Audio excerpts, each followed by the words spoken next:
Você tem alguém que você sente que, se essa pessoa for bem na vida, a coisa vai ficar bem boa para mim também. Se ele se dá bem, eu me dou bem também. O sucesso de tal pessoa vai trazer bons frutos para você. O sucesso de tal pessoa vai ser sucesso para você. Tomara que ele se dê muito bem nessa empreitada, nesse plano, nesse sonho, nesse projeto, nessa aventura, seja no que for, porque olha, se ele conseguiu o que ele está querendo, vai ficar bom para mim. Vocês crianças já aprenderam, eu acho, que, por exemplo, quando o papai ou mamãe conseguem um dinheiro extra num projeto que eles fizeram, a coisa pode ficar boa para você. Às vezes vem um presentinho melhor, às vezes vem uma coisinha melhor, vocês já aprenderam isso. Às vezes a gente faz isso, a gente enche o nosso coração dessas expectativas acerca, por exemplo, dos políticos. Tal candidato para senador, para presidente, para governador, para prefeito, para síndico, para isso, para aquilo. Se ele for bem naquilo que ele faz, se ele ganhar e fizer direitinho o que ele está dizendo que vai fazer, a coisa vai ficar boa para mim. Às vezes é de um jeito bem egoísta que a gente fala isso, né? Porque, sei lá, o seu grupo, ou seu grupo, de alguma maneira, vai ser especificamente beneficiado por aquele político, você está louco por ele ganhar a eleição. Mas, às vezes, é de uma forma mais ampla. Ele tem meus valores, eu gosto das suas ideias, seus planos combinam com o que eu desejo para mim, para o mundo, para o Brasil. Você vai ter oportunidade de votar esse ano, né? E essas coisas vão entrar em consideração de alguma forma. Você pensa, se tal fulano, tal mulher ganhar, tal homem for eleito, eu vou me dar bem. Mas é claro, não é apenas no mundo da política, em tantas áreas da vida é assim. Às vezes até no esporte é desse jeito. Tem gente específica que você olha e pensa assim, se esse cara for bem, vai ficar bom para mim. Talvez seja jogador de futebol. Talvez você olhe, tem Copa do Mundo esse ano, hein? Vocês sabem que ano de Copa vai ser muita ilustração de Copa, né? Você se prepara. O Marcelo está rindo aqui, quando vai ser também, Tarcísio, todos nós vamos falar muito de futebol, né, Tarcísio? Vai ser assim o ano todo.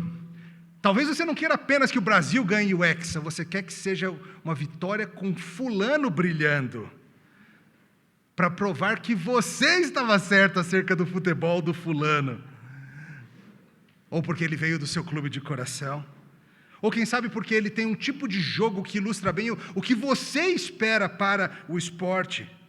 Talvez você queira poder esfregar ali na carinha da turma do Zap, que é aquele jogador que a turma do Zap falou que não ia dar em nada, olha ele lá fazendo o gol do Hexa, olha ele lá. E talvez você esteja aí torcendo, sei lá, Vini Júnior, seja o que for, que é o seu herói, você quer que seja com ele. Ou talvez seja o contrário, você quer que o seu time ganhe, que a seleção ganhe, mas que o Vini Júnior perca um pênalti. Apesar dele perder, ganhamos. Eu, por exemplo, queria que o Caleri fosse bem na Copa, mas aí eu lembrei que ele não é brasileiro, né? O craque do meu time não é brasileiro, então não vai andar bem.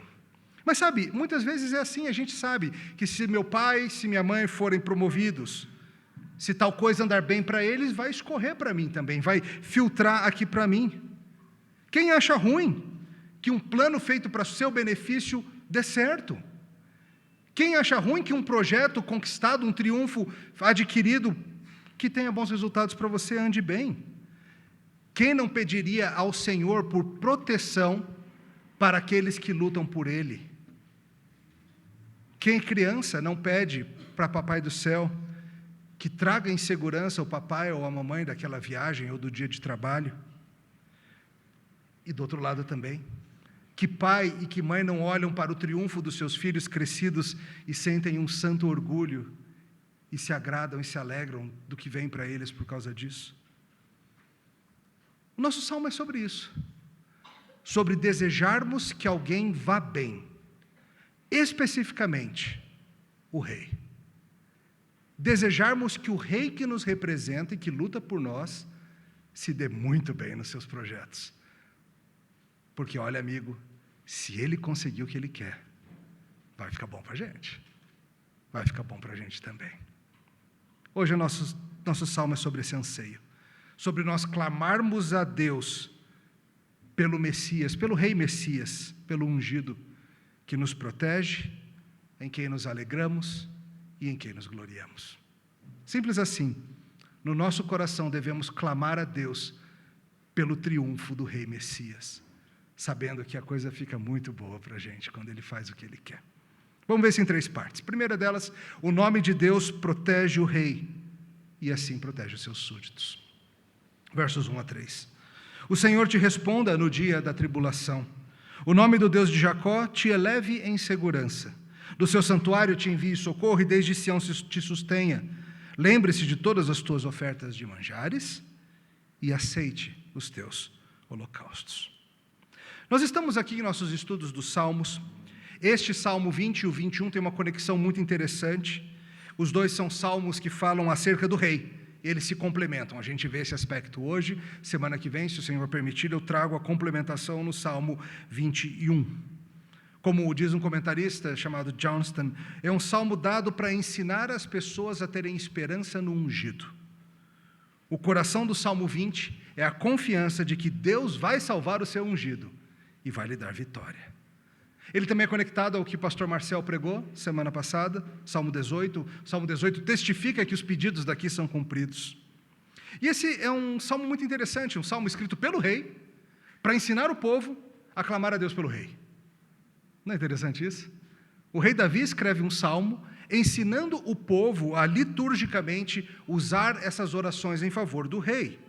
Alguns sugerem que este salmo era usado no santuário, em momentos de adoração. Você pode notar que tem momentos em que a primeira pessoa do plural é usado, nós estamos falando. E depois tem um certo momento em que alguém responde, talvez um sacerdote, outros sugerem, talvez o próprio rei, que estaria presente naquele momento, a gente não sabe exatamente. Mas o ponto é, a Bíblia nos ensina em vários lugares a orarmos pelos que estão em posição de autoridade, em funções de liderança. Paulo fala isso para Timóteo, por exemplo. Mas aqui nós temos algo ainda superior do que uma mera oração pelo prefeito, pelo governador, pelo presidente. Aqui nós temos um clamor feito em favor de um rei especial. Um rei que é qualificado de um jeito que outros poderosos deste mundo não são chamados. É o rei que é o ungido do Senhor. De quem que o Salmo está falando? Especificamente, no seu contexto inicial, do próprio Davi. Mas nunca se esqueça que Davi sabia muito bem, porque o Senhor havia lhe dito. Davi sabia muito bem quem ele era, e Davi sabia muito bem que ele não era o rei que iria estabelecer o trono eterno, mas que um dia um descendente dele, um filho de Davi, seria chamado, além de filho de Davi, Senhor de Davi. Um rei superior a ele mesmo, que viria dele. E é claro, nós podemos olhar para esses pedidos, para esses clamores do Salmo 20, e ver que eles são acerca não somente de um rei terreno, como Davi, mas de um rei superior. Ele apontava para alguém de quem Davi seria apenas uma sombra, um outro rei maior. E o primeiro ponto, o primeiro pedido, é um clamor para que Deus abençoe o rei. E ao abençoar o rei, abençoe os seus. Veja no verso 1, que o Senhor te responda no dia da tribulação, que o nome do Deus de Jacó te eleve, te carregue em segurança. Queridos, os amados do Senhor têm dias de tribulação, você sabia disso? Sabia? Que bom que você sabe. Os amados do Senhor, inclusive o rei amado do Senhor, tem dias em que está em risco, tem dias em que precisa de ajuda. Quando você passa por dias de risco, quando você passa por dias de precisar de ajuda, não é porque, de alguma maneira, o amor de Deus falhou. Não é porque, de alguma maneira, Deus está meio chateado contigo. O amor dele se mostra nos dias de luta. O amor dele se mostra assim. O amor dele se mostra no mundo caído, cheio de tribulação e perigos. E veja que o clamor do povo pelo rei é pactual, é em termos pactuais. Ele usa o nome do Senhor. Lembra, Senhor aqui é Yahvé, é o nome que o Senhor Deus revelou a Moisés, lá naquela ocasião da sarça ardente. É um nome que está em conexão, como o próprio texto nos traz, com o fato de que Deus vem cuidando do seu povo desde sempre. Veja a referência aqui ao Deus de Jacó. Ou seja, aquele mesmo Deus que por centenas e centenas e centenas de anos vem guiando nossa família da fé, vem protegendo Abraão, e depois Isaque, e depois Jacó, e depois os filhos de Jacó, e nos tirou do Egito, e nos levou à terra prometida, esse mesmo Deus que nos guiou no deserto, esse mesmo Deus que nos guiou na conquista da terra prometida, que Ele ajude o rei, é o nosso clamor. E especificamente no verso 3 ele fala que as ofertas que o rei oferece sejam aceitas. O Senhor está vendo que o rei o ama. O Senhor está vendo que há um rei que faz tudo aquilo que Deus exige. Um rei que faz as ofertas prescritas, que leva até o santuário, que usa os sacerdotes da maneira correta. E o clamor é esse: aceita, Senhor, as ofertas do rei. Lembre-se, Senhor, de que ele está levando a sério. Lembre-se, Senhor, que o nosso rei te ama. É muito importante para o povo de Deus que o rei que os representa, que o rei que os lidera, tenha uma bela afinação com o coração do Senhor. Tenha um belo e firme relacionamento com Deus. Que o Senhor o ame e que ele ame o Senhor. Imagina viver em Israel nos tempos em que o rei não amava o Senhor. Imagina viver em Israel nos tempos em que o Senhor era bravo com o rei, pesando a mão sobre o rei e, por consequência, sobre o reino. O que você preferiria? Viver em Israel quando Deus ama o rei? Ou viver em Israel quando Deus está contra o rei? É bem óbvio, né, pastor? Claro que quando ele ama o rei, porque fica bom para a gente também. A vida é mais tranquila, as coisas andam melhor. E o chamado aqui é muito belo porque a gente tem visto, e se você conhece a história desse rei Davi, você sabe que o Senhor tem sido com ele, não sabe?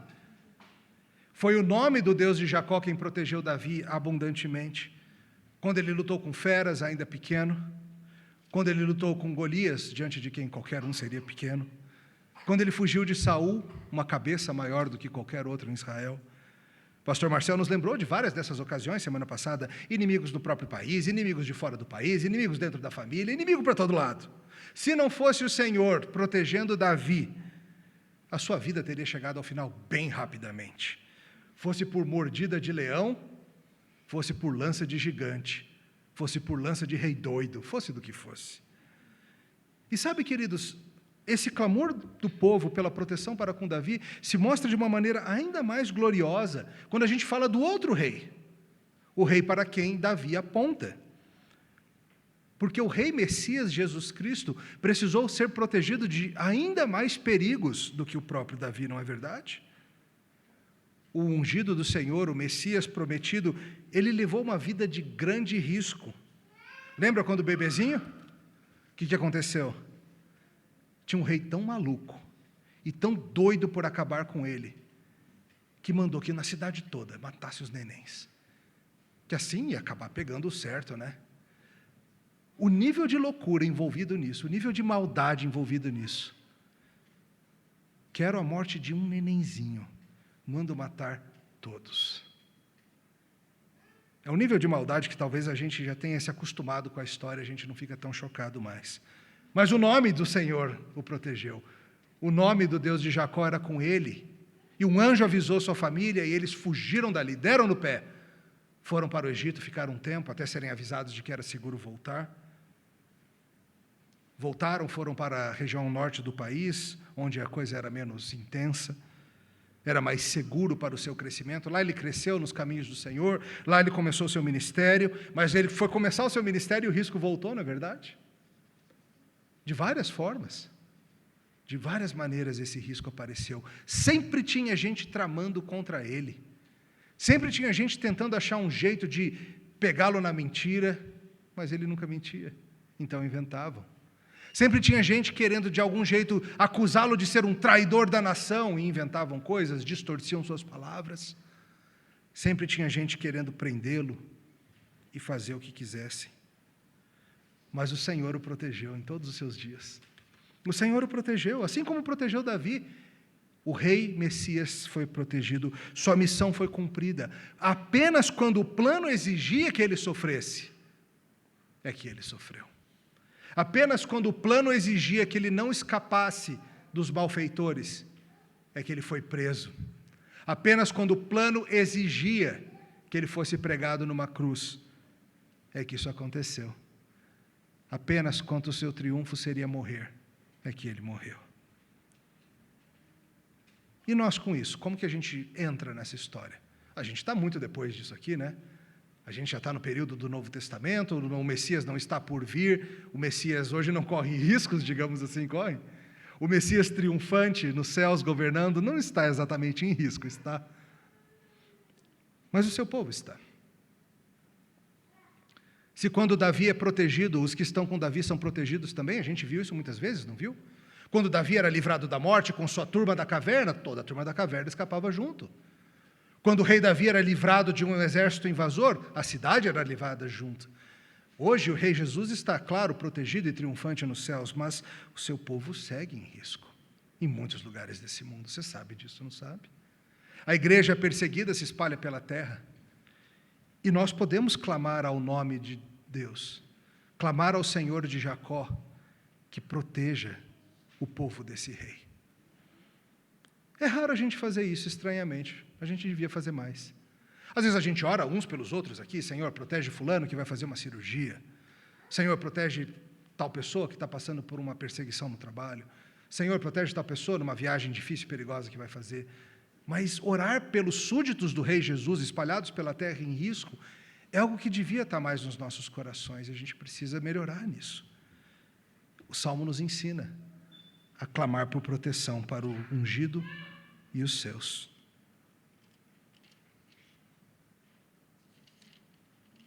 O Senhor Jesus ofereceu sacrifícios, não ofereceu? Do mesmo jeito que o Salmo diz, Senhor, aceita as ofertas do rei, o Senhor Jesus também fez oferta, não fez? A maior de todas elas. E é justamente por isso que nós nos alegramos. E assim a gente passa para o nosso segundo ponto. Nos alegramos no sucesso que o nome de Deus dá ao rei nas suas tarefas. Versos 4 e 5.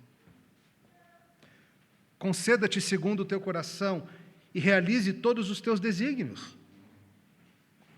Celebraremos com júbilo a tua vitória, e em nome do nosso Deus hastearemos pendões. Satisfaça o Senhor a todos os seus votos. Novamente nos voltamos para o pedido que o Salmo traz. E o pedido é muito simples. Senhor, dá triunfo, não somente livra-o dos perigos, mas dá ao rei triunfo nos seus planos. Que os seus planos não sejam frustrados. Que aquilo que ele sonha em fazer, ele consiga. Que os seus desígnios triunfem maravilhosamente. Lembra-te, Senhor, olha quem Ele é. Ele te ama, Ele faz o que é certo, concede os desejos do seu coração. E claro, com isso, o povo desse rei se alegra nas vitórias que Deus dá ao rei. E por consequência, a gente também. O texto nos fala, se Deus der a vitória para o rei, a gente vai fazer uma festa. A gente vai celebrar, a gente vai levantar bandeiras, a gente vai hastear pendões, a gente vai fazer nossos desfiles, a gente vai fazer nossas cerimônias. Porque quando o rei vence, quando o rei bom vence, quando o rei bom faz o que o seu coração anseia, um coração segundo Deus, é bom para todos nós. Quando Davi vence filisteus, quem celebra? Todo Israel celebra. Quando Davi vence Golias, quem celebra? Todo o povo celebra. Quando Davi derrotou seus inimigos e teve descanso deles, toda a nação folgou, toda a nação se alegrou. Quando Davi tinha bons planos, aqueles que eram de acordo com o coração do Senhor, queridos, essas coisas andavam bem e eram sucesso e alegria para todo Israel. Como não? Quando um rei bom, quando um rei segundo o coração de Deus faz planos justos e santos, seus súditos devem mais é querer que isso dê certo. Seus súditos devem mais é pedir a Deus, Senhor, prospera os planos desse rei. Que tudo vá bem. A gente tem mais é que querer mesmo que as ideias do rei avancem. E enquanto as ideias do rei avançam, a gente vai preparando as bandeiras. Porque quando chegar o dia da vitória, a gente vai celebrar bonito. Obviamente, se você conhece um pouco da história, você sabe que os desígnios do coração do rei Davi não foram sempre bons. De nenhum de nós, meros humanos, jamais será. Os melhores dentre nós são como Davi. O coração pertence ao Senhor, sim, mas é um velho coração e muita coisa ainda. As manchas do velho homem estão lá e precisam ser vencidas. Mas lembre-se, irmão, houve um rei superior a Davi, um que era o próprio nome encarnado. E ele, meus caros, ele tem desígnios perfeitos. Lembra dos seus projetos? Lembra das coisas que ele disse que ia fazer? Lembra do que ele falou que ia fazer com a gente? Que ele ia fazer de nós um grande povo, que ele ia fazer de nós um povo unido, que ele ia nos santificar, que ele iria nos salvar, que ele iria nos encontrar onde quer que estivéssemos, que todos aqueles que são dele nunca seriam perdidos. E sim, os seus desígnios muitas vezes nos fazem chorar. Ele mesmo falou antes da sua morte que chegaria uma hora em que ele seria tirado de nós e nós choraríamos. E que os seus súditos iriam experimentar o amargor disso tudo quando ele estivesse preso, e quando ele estivesse na cruz, e quando ele estivesse na tumba. Mas ele também disse, lá em João 16, assim também agora vós tendes tristeza. Vocês estão tristes, vocês vão ter tristeza por minha causa. Mas outra vez vos verei, e o vosso coração se alegrará, e a vossa alegria ninguém poderá tirar. Com a ressurreição, com o triunfo dos desígnios do rei Messias, nós nos alegramos junto. É justamente porque Jesus Cristo venceu e os seus desígnios foram cumpridos, é justamente porque o Senhor Deus atende às orações de fazer a vontade em Cristo, é que hoje nós podemos de boca cheia nos encontrarmos num domingo à noite e falarmos: a tumba está vazia, nós somos o povo que hasteia bandeiras, nós somos o povo que se alegra, porque o plano dele venceu. O rei Messias já venceu. E nós já estamos hasteando nossas bandeiras. Israel pedia ao Senhor pelos planos do rei, como não? Vai ter uma briga terrível contra os filisteus, vamos orar. Davi está planejando uma guerra, outra? Oremos por isso. E nós devemos fazer o mesmo. Mas como, pastor? Como que é isso aí? Qual é o rei pelo qual a gente ora, que nem Israel orava por Davi? Como qual o rei? O único, o rei dos reis, Jesus Cristo. Porque ele segue tendo planos, você não sabia disso? Sim, a sua grande missão triunfou, sua missão de vida perfeita, de morte vicária, de ressurreição, de subir aos céus, isso já aconteceu, mas os seus planos não acabaram, ele está agindo. Como que a gente ora pelos planos do rei? Deixa eu te dar algumas dicas para que você inclua nas suas orações. Para começar, você ora pelo avanço do nome dele. Não há outro nome pelo qual pessoas são salvas. Sempre que você ora pelo avanço do Evangelho, é esse tipo de oração que você está fazendo. Senhor, faz com que o nome do Rei dos Reis avance. Que gente lá naquela tribo que nunca o ouviu, o ouça. Que gente lá naquele país tão escuro que não tem o Evangelho, ou que nunca teve, ou que teve e jogou fora, que o nome dele chegue lá e brilhe. Que os seus desígnios de chamar os eleitos de cada nação se cumpram. Que as nações ouçam sobre ele. Sempre que nós oramos pela obra missionária, como oramos há pouco, nós estamos fazendo esse tipo de oração do Salmo 20. Que os desígnios do nosso Senhor avancem. Que a sua vitória seja celebrada para todo lado. Que o nome dele seja conhecido, reconhecido e amado. Além disso, você pode orar pela queda dos falsos reinos, do mesmo jeito em que Israel podia orar pela queda dos filisteus, pela queda dos povos pagãos que odiavam o nome do Senhor e se levantavam contra sua igreja. Hoje nós fazemos o mesmo. Nós podemos orar contra, por assim dizer, os falsos reinos que se levantam contra o nome de Cristo e pedir que eles sejam derrotados. Outros desígnios do Senhor, a nossa santificação, esse é um desejo de Cristo para nós, não é? Quando nós oramos e pedimos, Senhor, que a Tua verdade avance em nós, que deixemos as coisas de meninos e nos tornemos como adultos, que vençamos o pecado remanescente, que abandonemos os maus caminhos. Esses são desígnios do filho de Davi para nós, para nossa alegria, para nosso benefício, para que a gente vá hastear pendões. Quando Jesus faz o que deseja no mundo, no país, na cidade e em mim, isso é para o nosso bem. isso é para a nossa alegria, isso é para a nossa força. Em nome dEle, através do nome dEle, para a glória dEle. Hasteamos os pendões em nossos corações, nos alegrando que o plano funcionou. Esse é o segundo ponto. O terceiro ponto nos lembra quem fez isso e como que a glória dEle entra nisso. No nome dEle nos gloriamos em seu triunfo. Verso 6 em diante.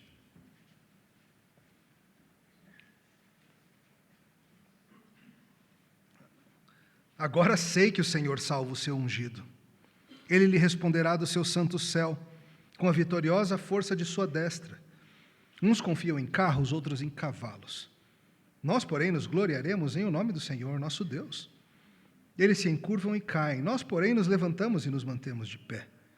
Ó Senhor, dá vitória ao Rei. Responde-nos quando clamarmos. O texto muda e agora a gente começa uma voz solitária falando, como eu disse antes. Alguns sugerem que seria depois do povo dizer a primeira parte, o sacerdote diria isso, ou talvez o próprio rei. Mas seja como for, a mensagem é muito clara.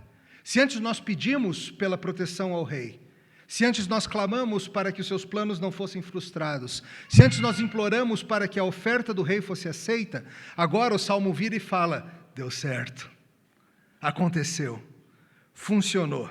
O Senhor cuidou do seu ungido, do seu Messias. O Senhor responde do seu santo céu. O Senhor envia socorro do seu santuário. O Senhor resolve as lutas do seu rei. Pensando, é claro, em Davi, isso fica muito óbvio. Em verdade, em muitos dos cenários de vitórias do povo do Senhor ao longo de todo o Antigo Testamento, você talvez se lembre quantas e quantas vezes o Senhor derrotou exércitos muito superiores, humanamente falando, aos de Israel. Muitas, não? Lembra, por exemplo, quando o povo de Israel saiu do Egito e era um bando de famílias, não era um exército. Eram trabalhadores do campo, da indústria civil, do que fosse, e saíram. E aquele bando de gente enfrentou exércitos e venceu. Por quê? Porque o Senhor era com eles. Quando a gente vê situações de guerra, que nem temos ainda na Ucrânia acontecendo, de vez em quando eu vejo uns infográficos comparando as forças militares, né? A Rússia tem tantos tanques, tantos aviões, tantos navios, tantos mísseis, tantos não sei o quê. Por outro lado, a Ucrânia tem tantos e tantos e tantos. Você fica assim, uau, a comparação está brutal aqui. E o ponto do que o salmista está dizendo é algo assim. Sempre que Israel olhava para os seus inimigos, ele via inimigos mais poderosos. Com carros de batalha, com cavalos muitos, com mais arqueiros, com mais lanceiros, com mais soldados, com mais de tudo. Mas Israel prevalecia. Porque o nome do Senhor era com eles. Porque o Senhor era a sua bandeira, o Senhor era o seu recurso, o Senhor era a sua força. Foram muitas as vezes em que as nações com poderio militar superior foram derrotadas pelo Senhor. No Egito, no deserto, na terra prometida, sempre que o Senhor queria, eles venciam. Todas as ocasiões em que Israel foi derrotado, seja numa batalha contra uma nação, como aconteceu em Ai, seja quando os babilônios vieram, seja como for, eles só eram derrotados porque o Senhor retirava a sua mão. Somente por isso. Porque, no final das contas, queridos, quem confia no nome do Senhor, confia em algo superior a meras criaturas. Sim, carros e cavalos são poderosos. Imagina você avançando pessoas, tropas a pé, contra um carro de batalha desses em altíssima velocidade, puxado por, 4, 8 cavalos, com rodas, com lâminas e gente atirando flecha, não dá para ninguém. Se você pensar, então, na versão moderna disso, soldadinhos andando perante um tanque de dezenas de toneladas, qual que você prefere ter? Se você se lembrar que carros, cavalos, tanques, aviões, mísseis, essas coisas são criações e não o Criador, então acho que fica fácil você perceber porque que é melhor confiar no Senhor. Uma coisa é confiar nas obras da engenhosidade humana. Outra coisa é confiar naquele que criou a mente humana, a capacidade humana, os materiais que os humanos usam, as leis da física às quais a humanidade precisa se submeter. Davi sabe que toda vitória que o seu ungido, que ele como ungido teve, que o seu povo teve, é porque confiavam no nome do Senhor. Mas veja que não é apenas confiar no nome do Senhor. Às vezes a gente cita esse versículo 7, ele é o mais famoso do capítulo, não é? Mas às vezes a gente cita errado. Uns confiam em carros, outros em cavalos, nós, porém, confiamos no nome do Senhor. Já ouviu assim, né? Mas não é confiamos, é? É algo ainda mais interessante. Nós nos gloriaremos em o nome do Senhor. Aqui é alguém que está olhando a batalha antes dela acontecer. Não é apenas que eu confio porque eu acho que vai dar certo, eu já me alegro na certeza do triunfo e da glória que vem com ela. Porque eu sei que quem está do lado de Deus não tem como ser derrotado. Davi já se gloriava no nome do Senhor. E claro, salvar Davi, agir em favor de Davi, sempre foi agir em favor do povo de Davi. Veja isso no verso 8, por exemplo. Falando dos inimigos, eles se encurvam e caem. Nós, porém, nos levantaremos e nos mantemos de pé. Quando os inimigos do rei Davi caem, quem que permanece de pé? Aqueles que clamam pelo rei, aqueles que são dele. A vitória de Davi é a vitória do povo de Davi. A proteção feita para com Davi é proteção para o povo de Davi. E, obviamente, para nós isso se mostra de uma forma ainda superior, porque a mão protetora do Senhor se mostrou para com o nosso Jesus também. Como Deus agiu para com Cristo? Ele morreu, né? Mas o Senhor Deus o salvou da morte. Agora eu sei que o Senhor salva o seu ungido. Ele fez com que ele voltasse da própria morte. Uns confiam em lanças, em chicotes, em cravos, em cruz, mas ele se gloria no Senhor que o salva até da morte. Essa é a mão protetora de Deus se mostrando para com o seu rei.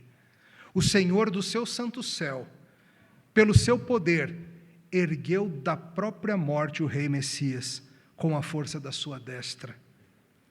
E quem se gloria nisso? Nós nos gloriamos nisso.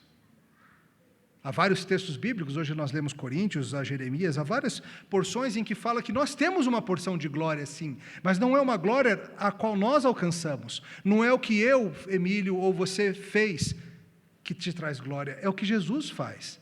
Porque assim como quando Davi triunfa, toda a cidade triunfa, quando Jesus Cristo vence, todos nós recebemos a glória da vitória dele, porque nós somos parte do seu povo para sempre. Crianças, sabe por que você vai vencer a morte? Até a morte. Porque Jesus venceu.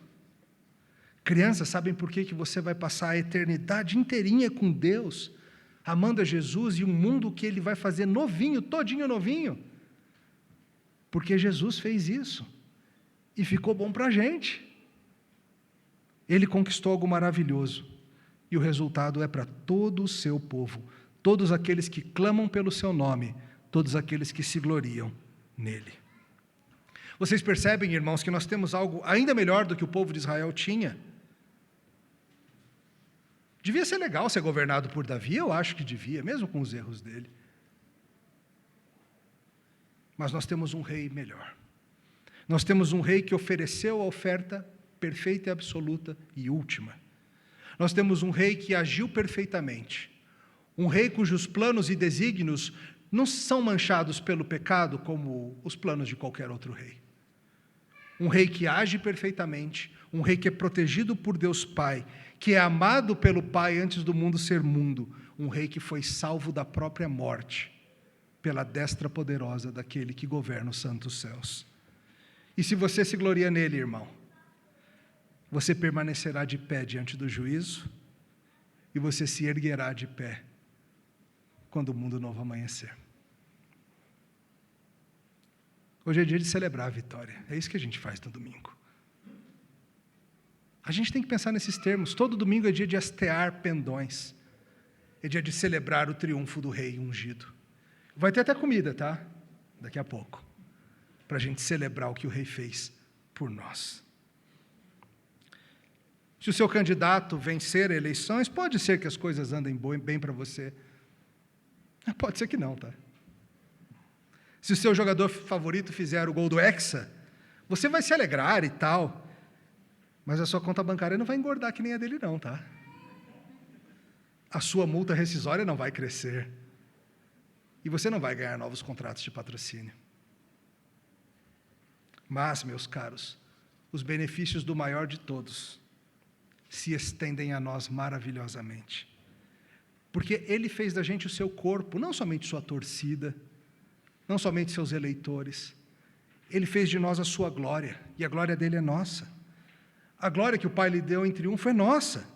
Certa vez, o rei Messias orou assim, e João registra para a gente. Se segura. O rei Messias ora: eu não rogo somente por estes, falando dos que estavam vivos com ele, mas também por aqueles que vierem a crer em mim, por intermédio da sua palavra, a fim de que todos sejam um, como tu és, ó Pai, em mim e eu em ti, também sejam eles em nós, para que o mundo creia que tu me enviaste. Eu lhes tenho entregue a glória que me tens dado, para que sejam um como nós o somos, eu neles e tu em mim, a fim de que sejam aperfeiçoados na unidade. Pai, a minha vontade é que onde eu estou, estejam também comigo os que me deste, para que vejam a minha glória, que me deste, porque me amaste antes da fundação do mundo. Essa oração de Jesus é uma oração sobre glória e sobre os seus súditos. É o maravilhoso desejo do rei Messias, para que todos aqueles por quem ele triunfou, um dia estejam com ele, desfrutando da glória dele, da união com ele e do amor que existe antes do mundo existir. Você percebe que vai ficar bom para você? Está percebendo que vai ficar beleza para você? Todas as vezes que um de nós para de respirar, essa oração está sendo atendida. O pedido do rei ao Pai é cumprido. E os benefícios caem em nosso colo para sempre. E eu te pergunto, em que você vai confiar? Em dinheiro, em políticos, em armas, em promessas humanas? Ou você vai confiar sua vida e sua morte àquele que tem um nome acima de todo nome? Oremos. Senhor, confessamos que às vezes nós somos dados a confiar em cavalos, em carros e coisas assim. São coisas mais fáceis da gente ver e sentir. Ajuda-nos, Senhor, a voltarmos os nossos olhos para o Rei Messias, para aquele que, melhor do que Davi, andou entre nós, cheio de graça, cheio de verdade, cheio de amor. Aquele que nunca deixou que o seu pé resvalasse, aquele que nunca usou sua boca para mentir, aquele que cumpriu o seu plano por meio de morrer e viver de novo. Nós te louvamos porque o Senhor provou o seu amor para com ele ao aceitar a sua oferta e ao trazê-lo de volta da morte.